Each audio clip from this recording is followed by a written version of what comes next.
The Healing Without Harm Coalition just said, had a press conference saying neither of our two bills on fetal tissue have moved. Is that a priority for your caucus next year, Mr. Speaker? You know, we have two different bills on fetal tissue. I think both have merit. I tend to prefer one over the other, but that's not to say that our caucus has made a decision on either one of them. One of the candidates, one of your members, Mr. Wachs, Representative Wachs, just came out with a statement, we should close Lincoln Hills. Do you believe that? I don't think you can do anything like that until you have an alternative in place. I mean, the reality is the fallout from Act 10 has led to staff shortages where right now the kids aren't safe from each other and the staff aren't safe. We can't even staff our prisons now.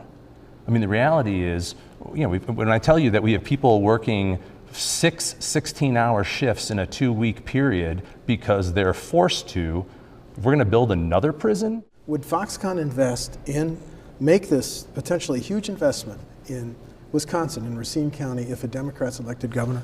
So, out of all of the elected Democrats and the candidates running for governor, there are 3 people on the Democratic side, plus Senator Wirtz, so 4 people who have actually said they're for Foxconn and they want to welcome them to the state.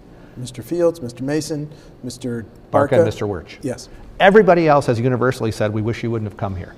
Well, what kind of a welcome mat do you put out for any business that wants to invest in Wisconsin when all the Democrats do is criticize, complain, and find every possible way to be negative? Remember, the governor just announced for re-election and didn't mention Foxconn once, so clearly he knows that taxpayers around the state don't like the idea of giving the largest public subsidy of a foreign company in U.S. history, and the fact that the best case scenario had a 25-year payback. I believe that there's a very small chance that a Democrat is going to be elected governor because they are all negative all the time. It's constant criticism, and that's not what people want in today's society. We have too much of that in Washington, frankly. They want people to be upbeat and positive.